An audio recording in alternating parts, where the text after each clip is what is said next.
Eyes on 2024. Governors have entered the chat. Texas GOP Governor Greg Abbott on Sunday became the seventh governor to endorse former President Donald Trump.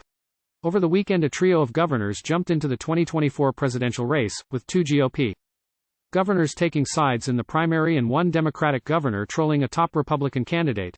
On Sunday, Texas GOP Governor Greg Abbott endorsed former President Donald Trump at an event near the southern border in Edinburg, Texas. "We need a president who's going to secure the border. We need a president who's going to restore law and order in the United States of America," Abbott said, per the New York Times. Abbott is the seventh Republican governor to endorse Trump, the Republican candidate with the most endorsements from GOP officials.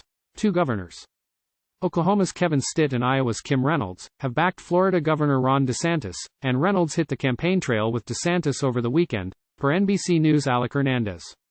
DeSantis was even asked at one event if he would consider tapping Reynolds as his running mate, and she jumped in to say, he needs strong governors in the states. Time equals 400 Ms. greater than DeSantis meanwhile faced new criticism from a Democratic governor, California's Gavin Newsom, who DeSantis is expected to debate on Fox News on November 30. On Sunday, Newsom's PAC launched a TV ad in Florida and Washington, D.C., as well as Fox News, knocking DeSantis' support for his state's ban on abortions after 6 weeks, per NBC's Bianca Seward. Time equals 400 Ms. greater than in other campaign news. A grand old opportunity?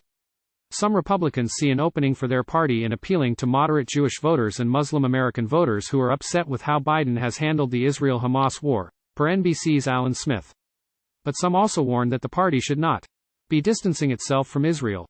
Anxious Democrats. The Washington Post reports that Biden's allies are playing whack-a-mole with fellow Democrats anxious about the president's re-election prospects. And Politico reports that Democrats have deep concerns that the campaign's approach to his age isn't enough to quell voters' fears about it. Eyes on Manchin. Biden advisors aren't that worried that Senator Joe Manchin, DW, VA, is going to mount a third-party presidential bid, citing his ultimate support for Biden's agenda and his concerns about being a spoiler. NBC's Mike Memoli, Carol E. Lee and Julie Sirkin report. Knowing. No labels. Manchin advisors are still in touch with No Labels as the group continues to work to access state ballots. The group has considered requiring those who want to participate in its nominating convention to donate at least $100, per the Associated Press.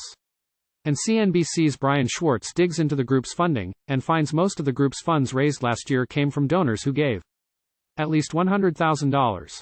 Mixed messages. The Biden administration is sending two different letters to Americans depending on their support for Israel or Palestine, NBC's Jonathan Allen, Alex Seitz Wald and Emma Barnett report. On the trail, Democratic divisions over the conflict continue to pound Representative Dean Phillips, D-Min, as he campaigns for president in New Hampshire, per Barnett.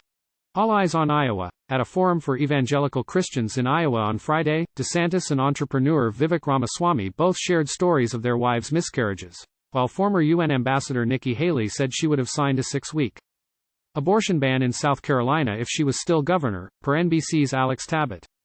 And the New York Times explores DeSantis' two-pronged strategy in Iowa, as well as Trump's renewed focus on the Hawkeye state. Trump trials.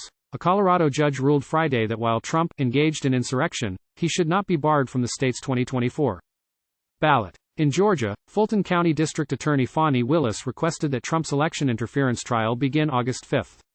And in the federal election interference case, a judge ruled that references to the January 6, 2021 riot should not be removed from Trump's indictment, rejecting Trump's request to do so.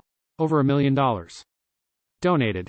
The Conservative Heritage Foundation has ramped up donations to its nonprofit Project 2025, which seeks to have policy goals and potential staff ready if Republicans retake the White House in 2025, NBC News' Catherine Doyle reports.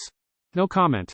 On Sunday, DeSantis refused to comment on Elon Musk's social media post that referenced an anti-Semitic conspiracy theory. Santos saga. House Ethics Committee Chairman Michael Guest, R-Miss, filed a resolution Friday to expel embattled Rep. George Santos, RNY, from Congress. The House could vote the week after Thanksgiving to expel Santos, who faces federal wire fraud and money laundering charges.